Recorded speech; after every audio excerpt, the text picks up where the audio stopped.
Hello everybody, and you're all very welcome back to this channel, Project 48, and in particular these particular videos where we're sort of gaining much more understanding and awareness around the 48 Acts, which was written by Paddy here on my right hand side. Good morning, Paddy, or good day to you. Hi, Fergus. And today we're actually on to Act 6.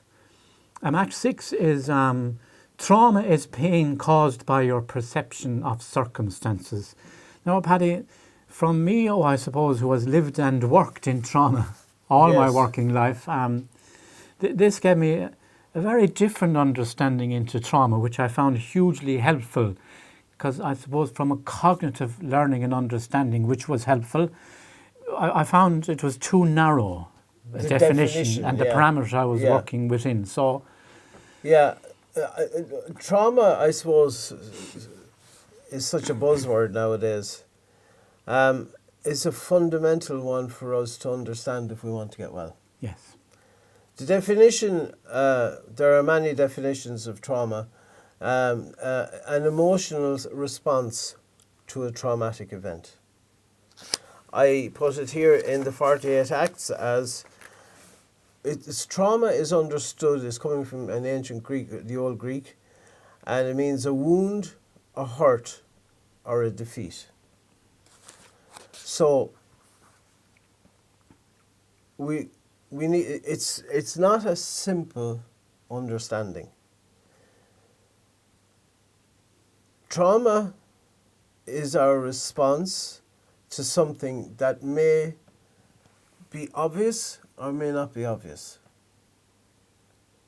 And we need to be very clear in all the different sections of this, if you know what I mean. Yes. So I'll just do the first part of this, of the 48 Acts. I urge you to get it.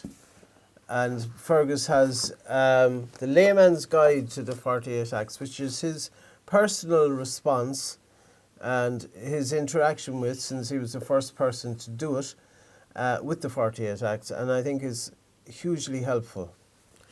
Thanks, Paddy. Now, trauma is defined then as an emotional response to a terrible event. This can be something like an accident, rape, violence, growing up in difficult circumstances, being in an abusive relationship, etc. Trauma can be the hurt that was perpetrated on us when we were bullied online, bullied in school, bullied on social media, whether we were devalued as humans, cancelled, terrorised, or made to feel unworthy or helpless. It can also be fear of illness, death, loss of love, loss of loved ones, people we feel that we're abandoned. There are you can see that it's almost any single event that causes us hurt and pain. And in my experience, trauma is the single biggest factor causing us to resort to addictions. Because addictions are a response to trauma. We are self-medicating trauma. That's, in a nutshell, what we're doing. And the problem is that trauma is sometimes very obvious and sometimes it's not. So sometimes we can pinpoint exactly, oh, it was this or it was that. This has caused me this. You may be right. You may equally be wrong. But you're certain you're right. Conversely, there may be something that is causing you deep trauma that you've buried completely, that you're unaware of, that's in your subconscious. Yeah, I think maybe that's a good, because my experience and why I found the Greek version, a wound, I took the word wound out of it. So as you know, part of my story, I'm very badly sexually abused by a Christian brother when I was 9 for nearly a year. And what I didn't know then, of course, is that our brain has this very effective way of suppressing the wound to help you deal with the awfulness in the present moment. What you didn't realise then, I forgot about the wound because it was buried. It was a bit like it put it at the end of a bucket. Yes. Now the bucket is our hippocampus and we all have that. Yes. But what happened then was I lived in a very anxious home anyway. So when I got anxious about anything going on at home, like say my mother going missing, which was she had a mental illness. Yes. I got more anxious than everybody else. But what I didn't realise is when I got anxious about my mother, I was actually tapping into the bucket. Yes. And I was reigniting the original wound. That was but there not the memory of exactly. it. Exactly. But what I get... You were going straight from one to the other without the piece in the middle. And what I did subconsciously again to escape, to get away from that, was I created a persona, or as we later discovered, an addiction. Yes. To wanting to fix the world and fix everybody so I could be approved and appreciated. That's an interesting point. Because addictions, as I keep saying, and as we've learned as we've gone along, are not obvious. No. Though some are. So we can obviously be hugely addicted to chemical substance, to an obvious behaviour, a attributed behaviour, or an inappropriate or a maladaptive behaviour. But in your case, it was actually trying to fix, to make things good for other people. But the difficulty was every time I was trying to fix it, I was never good enough. That became different. So now I had to work harder. Yes. And every time I felt I wasn't good enough. Yes. So I lived my life always waiting for something to go wrong and always waiting for this impending disaster and doom. The impending doom. And this idea that something bad is going to happen all the time. So that's but never knowing what the bad thing was going to be. That's another part of this that we need to be really aware of. This sense, and you all know it, this sense of impending doom, this sense of unnamed fears. So I'm afraid, but I don't know what I'm really afraid of. Now, it stands to reason we're afraid of something, but we don't know what it is. It's important to remember that. And you can't tell anyone because you don't know what to tell them anyway. Exactly. That's it. And sometimes, as I said here in the 48 Acts, our trauma is not so apparent now, as we did in the previous Acts. Sometimes, because of our programming, we inadvertently attribute the reason for our pain and trauma to the wrong thing, the wrong event. Yes.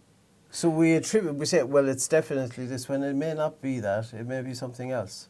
Well, when I did my original counselling training and trauma training, and this is 35 years ago, and you have to do all these hours, on your own, look at your own, which makes sense, your own personal stuff.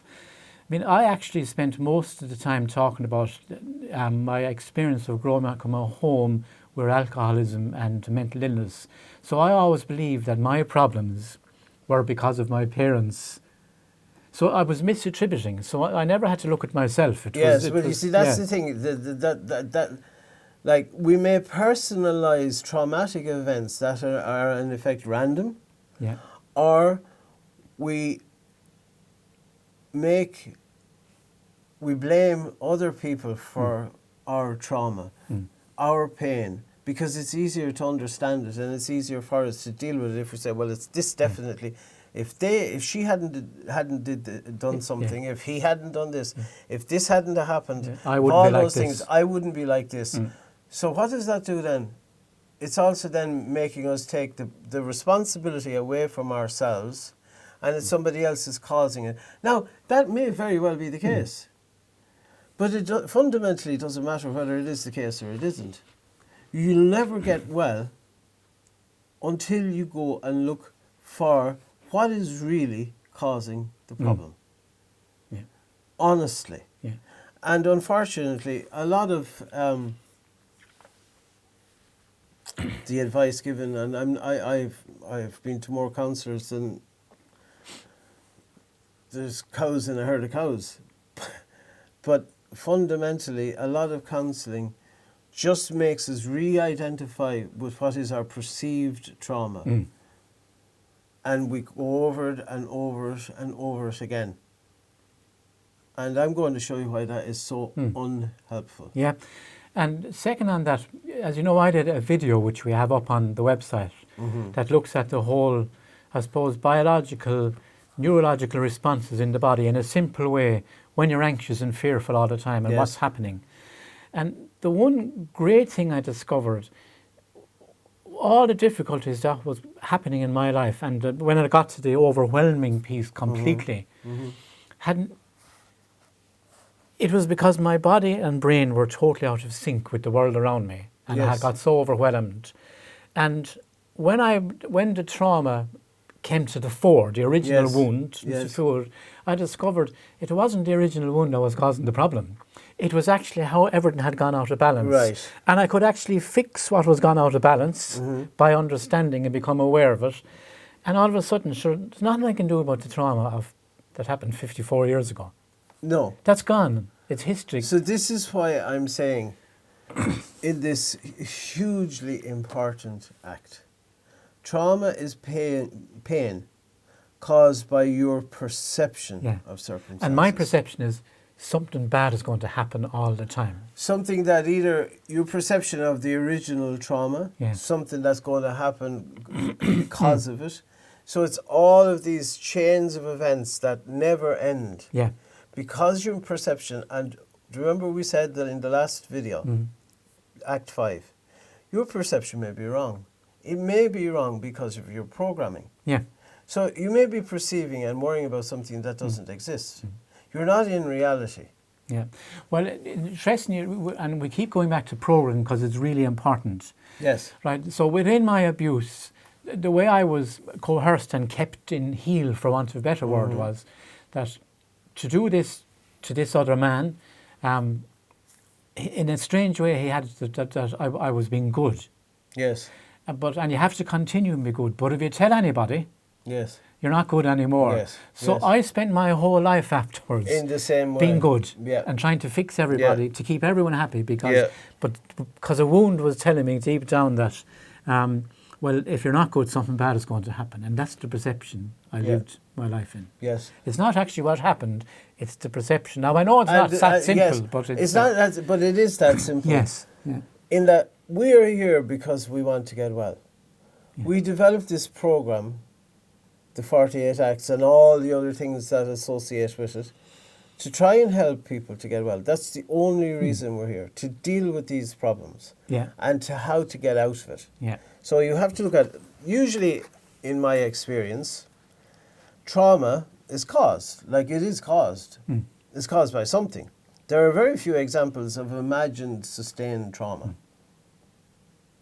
That's not the same thing as your perception of it. So there's always something. Yeah. Now, how you have perceived it may be totally different from somebody who is exactly the same. The exact same thing happened, but may perceive it in a different way. Well, I'm going to clarify that because what you said is so pertinent and so real.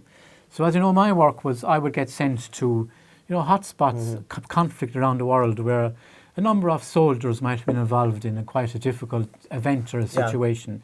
And when you arrived out onto site and you met with the group, now let's say there's 12 in the group. Yes. And they each spoke about their experience of the event that happened. Now, some of them would have been directly involved with the shooting or the bomb.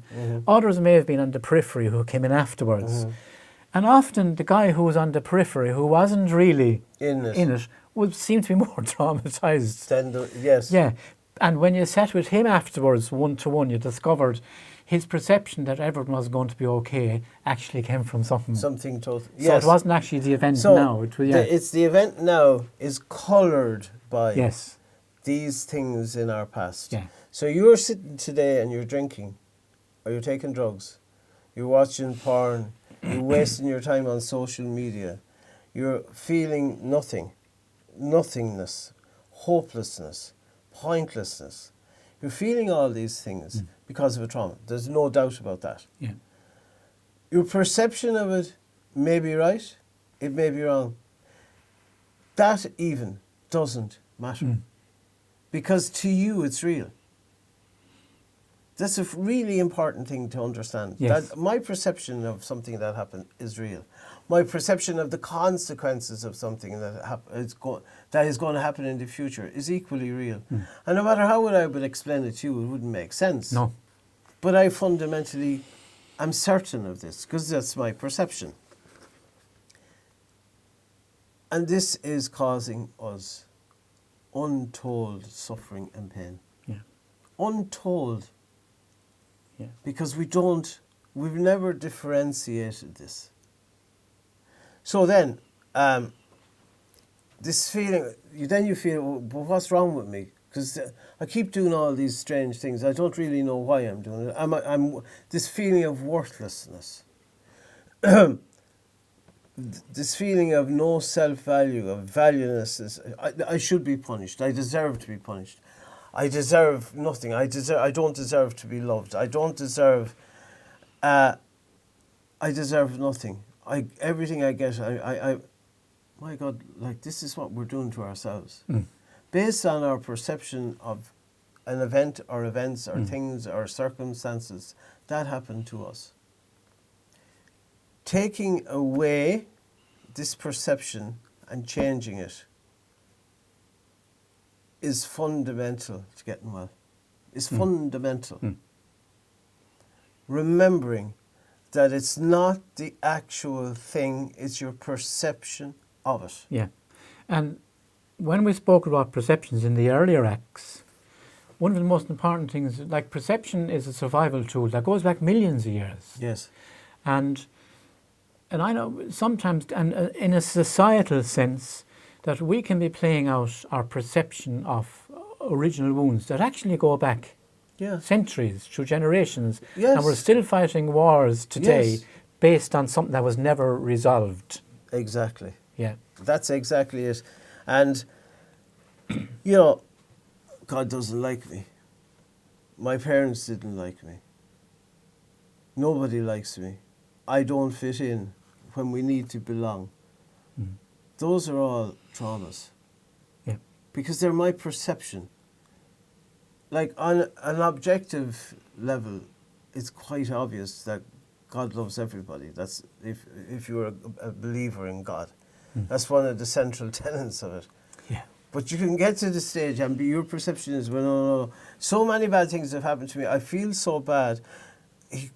He and it's always a he, doesn't like me, has no time for me. Or he's actively punishing me. This punishing God, this father figure who is distributing this father wound to us all. And it's a perception that's wrong. Yeah. And within that, all you're doing is devaluing yourself Of all course. of the time. And the problem is, it's a spiral. You go round and round and round and round in this. And again, I say something that's slightly controversial. So you will be encouraged, and I'm sure most of you who are watching this have found this to be the case. You try and go back, or you have recovered memories, or you have therapy and all this, and you identify with this problem. And you say, all right, well, this is what it was. And then you spend the next 20 years in therapy, every week, regurgitating and re-identifying with the same problem. Yeah. Okay? And I'm telling you, that's fundamentally incorrect. Yeah. It's wrong. Yeah. You identify the problem, certainly. You know exactly what is the cause of it. And then you cease to identify with it. Because you can't let it go until you stop identifying with it. It happened. Shit happens. That's life. We have to accept that it has happened, because I can't do anything. I can't go back and change it. I can also, I must accept that my perception of it may have been correct. It may have been incorrect. But it fundamentally doesn't change anything. I have to stop. I have to learn. Now, supposing, let's look at let's look at it that it's something that was done unto us by somebody. And that's the easiest one. So we can identify that who did it. That's very clear. Let's imagine then a slightly more complex one is something that we did to somebody else. And our shame and our guilt is causing us this trauma. That's harder to distinguish, because most therapy won't go down that road. They won't see that as a trauma. But it is. It's a terrible trauma. It's the trauma that brings out shame, guilt, valuelessness, worthlessness. I did something wrong, and it goes against your programming. It goes against your perceived values. Perceived. All these perceptions. Again, whether it was done or done by you, done to you, or whether it happened randomly. Car crash killed your parents, let's say. Whatever. It still doesn't change the fact that you have to stop identifying with it. If you don't stop identifying with it, you just build it up. You make it stronger. Every day it's stronger. Every day it has more power over you. Yes, go back. Yes, I said it here. You can only discover, as I did, through years of arduous self-examination, what the real cause of the trauma was. No, it doesn't need to be years. It is not necessary for everybody to do this. You can circumvent a lot of it. You don't need to go to that length. You can identify it. What you must do is, when you know what it is, stop identifying with it so that you can begin to live. Yeah. One of, in the way, and where we may be appearing to talk about the individual which we are, and every individual's difficulty is relevant to that individual. Yeah. But the one great thing about the 48 Acts that I've found, I mean, not alone does it understand the individual, but it understands it in the context of a society as well, because you can't have one without the other. No, exactly. And back again to that video I created about the big difficulty in the world now is our brain is traumatized. Yes. Because we're living in the wrong part of the brain all the time, and we're identifying with all our Well, no, process. we're identifying. So these traumas, these bad news stories that are we're being bombarded with, are bringing us back into this trauma, whether you know it or whether you don't know it. Again, we have to change. And that's why the world is reacting all the time, is angry all the time. And there's wars. such a helplessness about them. So, stop. We have to learn to change how we take an input of information, and cease identifying with our past transgressions or the hurts that were done to us. No matter, like I've had dreadful things happen to me. But I've equally done things that I wouldn't be proud of. One and the other, they're both imposters to our wellness. We can't get well until we drop them.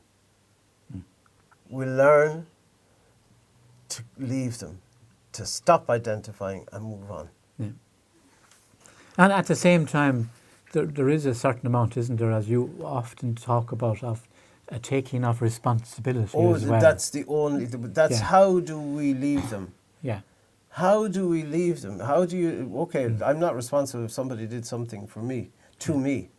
Yeah. I'm not responsible. I have to stop blaming myself. Yeah. Do you see that? I have to stop blaming myself for something somebody did to me. Yeah. That's nuts. Yeah. But that's what we're doing. Yeah. Equally, I have to stop blaming myself for something I did. I have to learn to because they're both of them. And we are all, there is nobody who doesn't blame themselves for something. Yeah. There's nobody on earth who doesn't have shame and guilt about something. So there's nobody who doesn't, unless there's a complete narcissist, in which case, like, we'll discuss that in another setting. But just another thing I came across here. we have to understand the nature of power, corruption, manipulation, and fear. And our own self-manipulation, our own self-sabotage.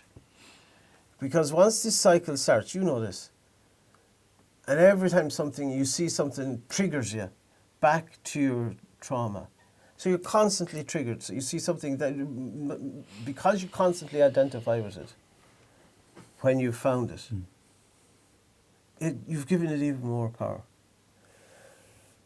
we are more with our warped and nihilistic thinking. Our trauma can lead to many disorders, as you said: suicide attempt, drugs abuse, self-harm, deeply corrosive feelings of shame and guilt, which increase exponentially. They don't stay static. That's the point I'm trying to get to. If you take nothing else from this whole video, take this: that going to therapy and bringing out the same thing week after week and talking about it in various different ways is doing you harm, it's not doing you good. It's not. And then if you find the therapist not really listening to it, you go off and find another one. And I've and any you of do them, the same thing. you do the same thing, yeah. And then you do the same thing. Yeah. You have to, if you've done something wrong, or you feel, you have to take responsibility for it. Equally, if something has been done to you, you have to say, well, it's not your fault. Now, in many cases also, the things that you may have done wrong yourself, you weren't aware in the first place. So you may not be, you may be blaming yourself in a wrong way. You may, certainly, if you knew then what you know now, you wouldn't have done it. So you weren't in the same place then that you are now. So you must learn to forgive yourself, to stop identifying with it, to change your perception and move on. And that's the thing you have to practice every day. It's like playing the violin. It's like playing golf. It's like fishing. You have to practice. And which brings us back in the layman's guide, because as we're speaking here, the most important thing, and what we really don't have in any little way at all, is this understanding and awareness that the 48 acts, as you put it, is giving us. Yes. So the layman's guide then is, because it's a companion guide, those little practical steps that you have to practice, like the violin that Paddy spoke about there a minute ago, that's what's contained in this book. Exactly. And, you know, so it's a bit like one actually complements the other very well. So in case I say that, sometimes people who might be listening say, well, God, that's tough going. But you have to hear the tough going part of it first. It took us a long time to get on well. Yeah. It's not as simple. There's no quick fix here. Yeah. Well, it takes us a while. But that's hugely challenging where we live in a world where people want convenience and they want I'm telling you, once you see the chink of light for 5 minutes, it will give you hope. Yes. For 5 minutes. That's all it takes. That's all it takes. The next day it may be terrible again. Fine. But you've seen the chink of light once. Yes. That will empower you to go on, to work harder, to learn to forgive yourself, to forgive others. Because it's only in forgiving. So you say, and this is a really important thing that I want to talk about, because it comes up in so many areas, so many places, in very famous therapists, very famous ones. I saw somebody speak about it on online the other day. What is it the right thing to forgive other people? And how do I do it? And is it the right thing to do in the first place? Should I forgive them for something that objectively we can see they have done wrong against me? Is that the right thing to do? And can you do it? Okay? Forgiveness, Paddy. It's a difficult thing in a world that's unforgiving now. Forgiveness. In a world where... So can we take it in 2 steps? Yes. So much money is made at the moment from creating an atmosphere of unforgiveness. So somebody does wrong, and we see it, let's look at it in the media. Somebody does something wrong, so they're excoriated, they're destroyed. We hold them up as scapegoats, and we'll talk about scapegoats and their function in other videos. And we get a vicarious pleasure from looking at the destruction and the suffering of somebody else. Now, we may not like to admit that, but we do. Yeah. That happens all the time. I do it, you do it, we all do it. The media knows this, social media know this, we all know it. So that's what we use as a cheap way to get the most clicks, the most likes, the most watched videos, the most all this, judge somebody else. And that's engaging in destruction. You're actively destroying somebody else. So we need to take responsibility for that. We need to stop participating in that.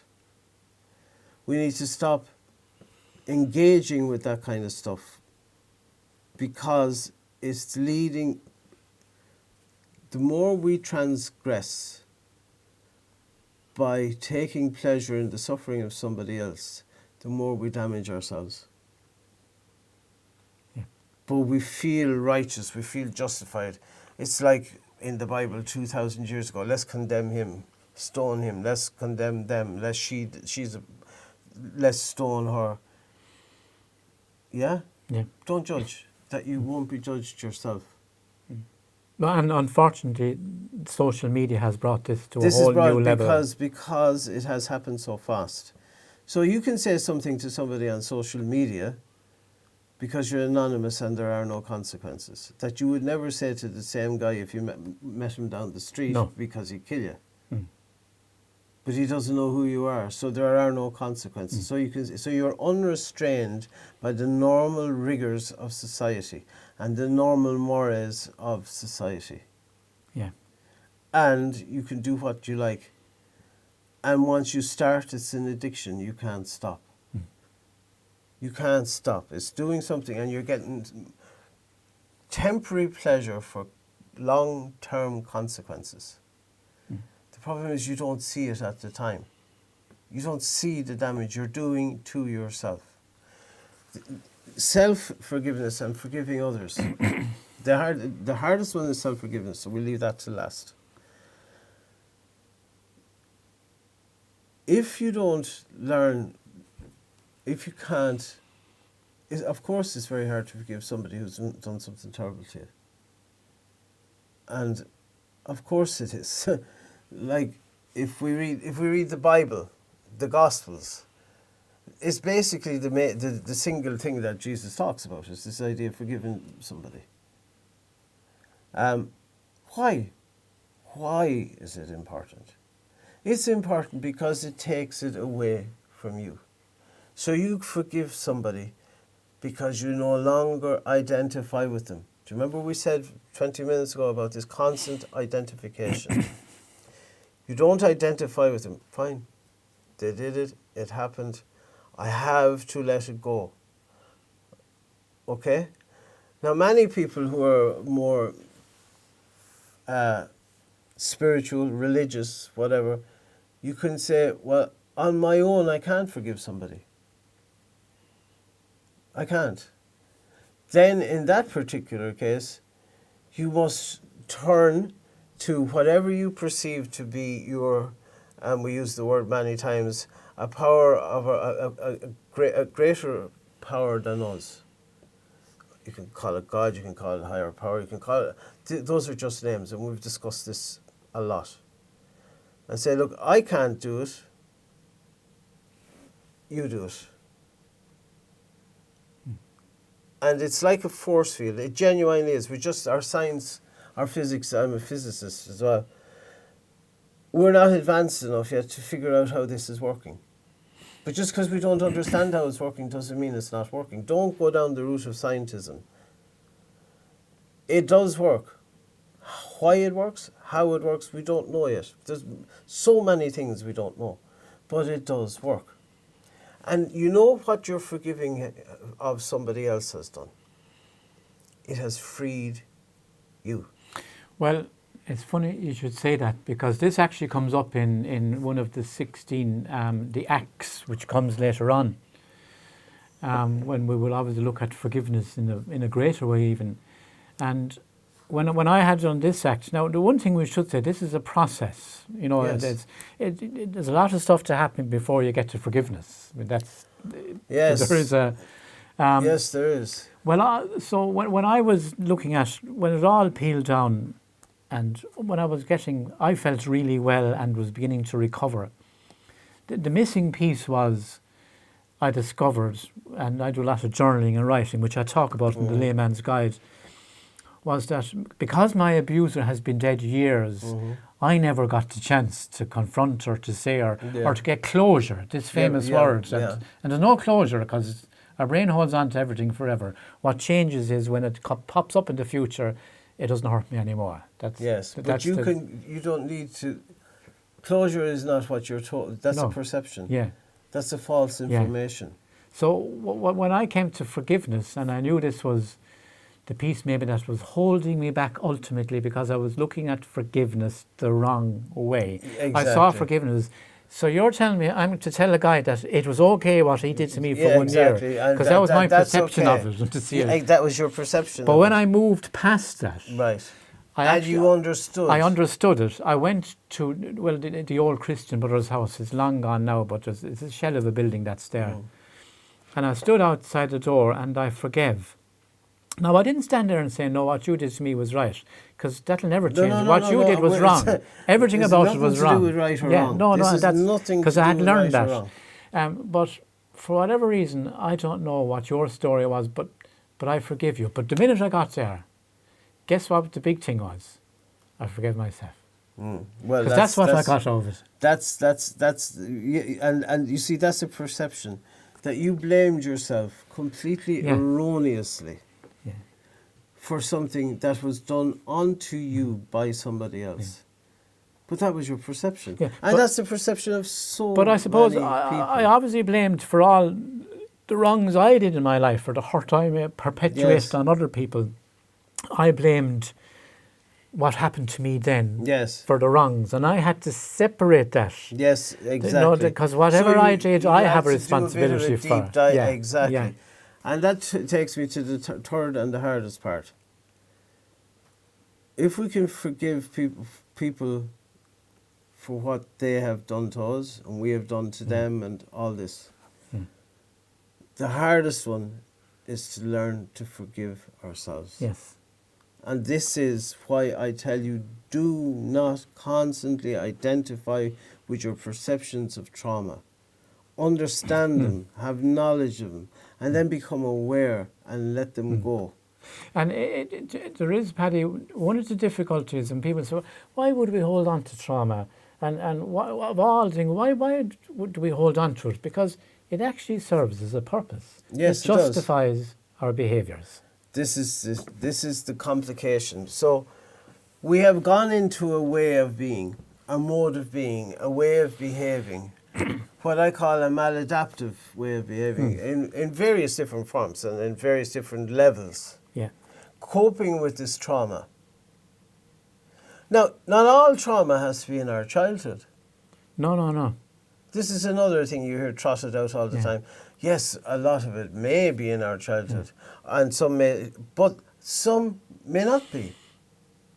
It may be our programming has led us to, when something happened to us when we become adults, to respond in a very traumatized way. So it's not just that. But once again, irrespective of where it's coming from, we have got to learn. If I don't forgive myself, if I can't find a way to forgive myself, because the things I say to me, I would say to nobody else. The hammering I give myself. I put myself up on the cross. Yeah. And I'm with a whip in either hand. And I'm up there and I want to stay on that cross. Yeah. And I say to you, come down off the cross. Come down. Let somebody else get up on it. Come down. You know, be free. Be free from, learn. So again, the same thing. If you feel you can't forgive yourself, that what you've done has transgressed all bounds and all whatever, and that can be, and it's a perception. For one person, it could be stealing something in a shop. For another, it could be murdering 50 people. Like, it doesn't matter. Obviously, it does in an objective sense, But it's not the thing, and it's the accumulation of things, and then your modus operandi and your maladaptive behaviours on top of this, that has led you to this place of total unforgiveness, which leads you to all the consequent things that have happened. And you end up in jail, you end up in prison, you end up in disbelief, unbelief, meaningless lives, sadness, pain, despair. You don't want that. How can you be free? Then you ask a power greater than yourself, which you can tap into. As I say, I use this the whole time because it's the easiest one to understand. Like I plug up my plug into this socket on the wall. You don't have to believe. You don't need to understand this idea of I need to believe in this and I need to do this. You don't. This is nonsense. Belief is a modern invention. You may not believe that, but it actually is true. It doesn't matter. Like, most people don't understand what's going on. They understand the concept of electricity, that's it. But they don't really understand how that electricity gets there, how it works. Then they think it's when you study it, you think it's the electrons move. Is it the electrons don't even move? It's much more complicated than that. But you don't need to go into the details. That's what you're doing in scientism. You're just, I'm cognitive additions. I don't care how the plug is there in the wall. There's power in the wall, plug into it. Because we're here to get well. We're not here to have a philosophical discussion or a scientific experiment when we're unwell. We're here to get well. That's it. End of. From whatever it is assailing us. In the same way, if I plug that light over there into that socket, and turn on the switch, boom, I have light. That's all I need to know. That's all I need to know. And as you said a minute ago, 5 minutes of light can change everything. Exactly. In the same way, in our universe, and it's our limitations that we can't cognitively explain that, but you know as well as I do, there's more than one way to understand something. It's not just cognitive understanding. It's gut understanding. It's intuition. It's a feeling, and we've all had it. Don't let your conscious mind block you from your inner mind. If you want help, plug into this power that suffuses the whole universe. And it does work, like the plug in this switch works. Plug into it. Say, look, I can't forgive myself. That's it. This is the end of the road. I can't. Then something greater than you, a force field. We can imagine this is very easy. Just keep it very simple. I am here and I am like a magnet. Negative, positive, negative, whichever. And I have a little force field around me. I could show you. I could draw it out in 10 seconds. The Earth has the same thing, the solar system. The universe is vast, beyond our comprehension of vastness. Plug into the energy in the universe, whatever way you like to use it. You can, if you have belief systems, great. If you have, it doesn't change the fact, this is a cup. Whether you call it whatever name, you can call it a box, you can call it a car, you can call it a truck, you can call it a curtain. It's still a cup in that it does what it says it does. It holds tea in this, so I can drink it. So it doesn't matter whether you call it God, force, power, it doesn't matter. But this will help you when all else fails. You have to get to that point of objectedness, but most of us are objected anyway. So here is the paradox. Our very brokenness, sadness, and abject poverty of spirit can very easily be turned around to make us grow in a new way, in a real way, in reality, unafraid and free, if we just ask. if we just do it. Mm. We have to want to do it. We have to want to do it. And we set ourselves free from the past. We equally set ourselves free from the fear of the future because we are now changing our perceptions. And we have the power to do so, not only from ourselves, but from the power that we can plug into. Is that an understandable? Yeah. And I think unless we can find a way to forgive ourselves, we will never be free. So we need to forgive others so that we may forgive ourselves. And people say, but what have I to forgive myself for?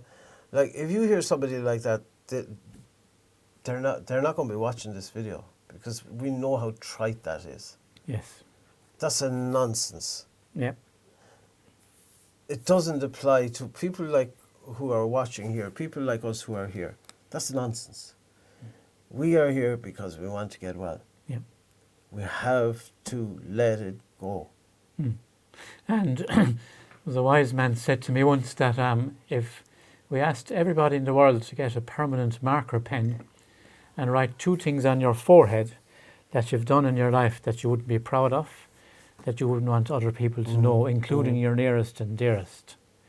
And he said if everyone in the world was to do that, nearly all of the world would be wearing a baseball cap. Yes, exactly. And that's your point, because Yes. as the Lord says, if that's your belief, everyone's a sinner. Well, these are metaphors. Yeah, exactly. So you can talk about,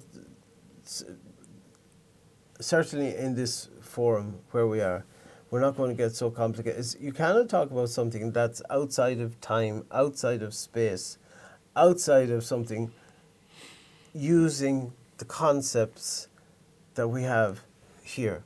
We can only use metaphors. Yes. We can only use similes. We can only use those things. That doesn't mean it doesn't exist. It means that we are limited in how we can apply.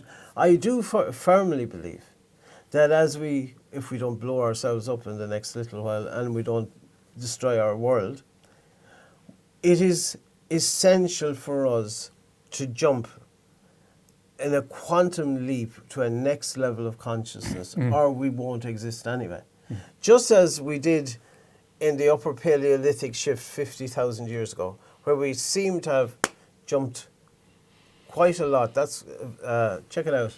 It's interesting. We need a new quantum shift. And the difference is, as anybody who's into physics will tell you, we want to will this to be so.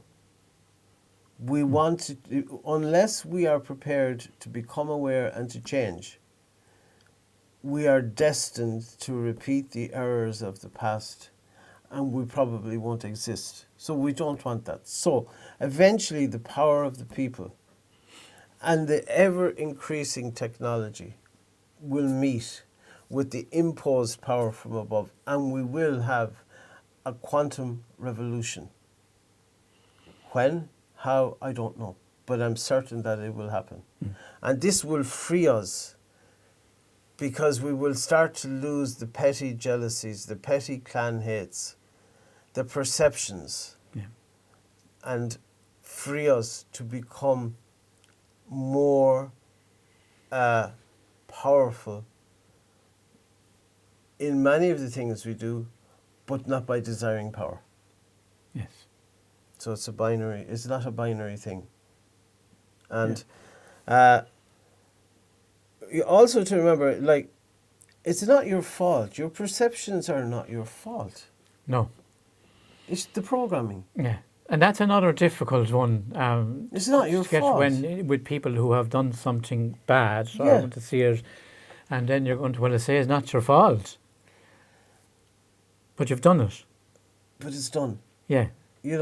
Like you went out, you did it, or you continue to behave badly, whatever it is. You wouldn't do it now,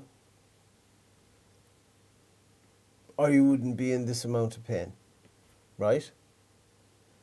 Therefore, you have more awareness despite your suffering now than you had then. So therefore, when you did do it, you were acting in ignorance. You didn't know there was something wrong, or you wouldn't have done it in the first place. And it's not the fear of consequences, because we've gone beyond the fear of consequences. We're into the pure area of hate, self-hate, Yes. self-loathing. So yes, forgive myself for something I've done. If I don't, I can't go on. If I can't do it on my own, plug into something else. Drop my perceptions, cease identifying with my trauma, and start to live. Because you can live a wonderful life. You can be happy. Oh, that's there. It's in reaching distance. It's here. You can be free. You don't need to drink all day, every day. You don't need to take drugs. You don't need to watch porn, watch social media. You don't need to sit down and write bad things about other people. Exactly. You don't need to do any of those things. You can have a wonderful life and accept yourself for who you are. And that's okay. And as we said in the last act, who you are isn't the label that you've attached to yourself. No, these are labelings. Yeah. Yeah. So you begin on this wonderful voyage of discovering your true self, not this outer false self, but the true self. The true self, this is the greatest journey that anybody can embark on in their lives. Most people don't. They live and die in darkness. Yeah. The outer shell, the outer false life is the thing that dies when you die. Yeah. That dies. Whether you want to nurture and seek your inner self is up to you. Yes. And that is neither, it has, time has no meaning. Yeah. It's forever. Yeah. I don't want to get too philosophical and I don't want to get too scientific. And so let's leave it at that for the time being. We'll come back and talk about these at greater length. Nurture your inner self, your true self. Discover who you really are. Yeah. Because you are worth knowing. Yeah. And that was a great learning for me in this act, was that I'm not that happened to me. No, nor are you the things you attribute to yourself. Yeah. Nor are you all the labels and attachments. Yeah. You're something completely different. Yeah. Who are you? Oh, I am the dustman. I am the housewife. I am the doctor. I am the... Huh? Mm. You know, those are bloody jobs. They're nothing. Mm. Who are you? And you keep asking people, who are you? And you know the strangest thing, and I've spoken to thousands of people, almost nobody can tell me who they are. Who They can tell you who they think they are. Yeah, but who are you? Yeah. Who are you? When you go on the journey of who am I, these other things, these attachments, these perceptions, we free ourselves from pain and trauma. Then we free ourselves from the consequences. And the consequences are never good. The self-medication, the self-medicating behaviours, the hurt, the pain, the suffering that we have put upon ourselves. We are doing it to ourselves. Yeah. And the real reality is we're full of love. Yes. We're full of compassion. Yes. We're full of empathy. But why are we not compassionate about ourselves? And the problem is the more traumatised and the more fearful and the more anxious we live. Yes. 1994 they discovered empathy and compassion in here. Yes. The mirror neurons in the frontal lobes. But when we're anxious all the time, we're disconnecting from here. That's the problem. Yes. So we're losing compassion. We're losing empathy. And one breath brings you back, you know. Yes. And Fergus, you should look at Fergus's book, The Layman's Guide to the 48 Acts, because Fergus was the first person to have gone through these and was indeed instrumental in helping me to put this, to write it all down, to codify it, if you like. And we are here solely and totally to try and help. I really believe that this is an important act. And I think that you know that as well by watching it. And it's fundamental that we understand that our perceptions of trauma, whatever they are, we have to let it go. Stop identifying with it. Stop going to the same counsellor for 20 years or the therapist or whatever and wasting your money. Let it go. Yeah. And all the things we have said subsequently. This is a thing that, so we would appreciate any help or support that you can give. You'll find us always on the website, right across social media, and we are funding this ourselves. We have no money coming from any other source. So we would ask if you could become a member on Patreon, on whatever ways you can help would be wonderful. And I hope that this has been in some way helpful. And whatever else you take from this, that you are worthy of love.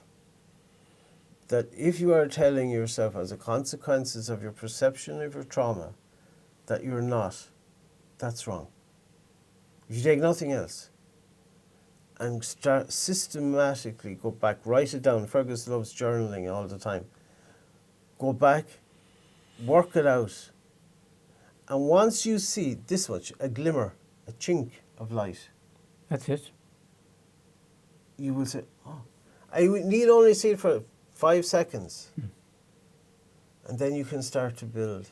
And you will be free. You will be free to go down the street. You will be free to go where you like. You will not care who says what happens, because you will walk free in the light, not live in the darkness like we have done for so long. Yeah.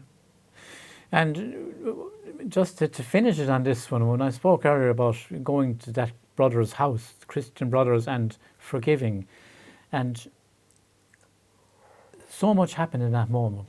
But the biggest thing that happened was, for the first time, and this only happened 5 years ago, so the first time in 60 years, I cut the chains that bound me. Yes. And that's there for every one of us. And so you set yourself free.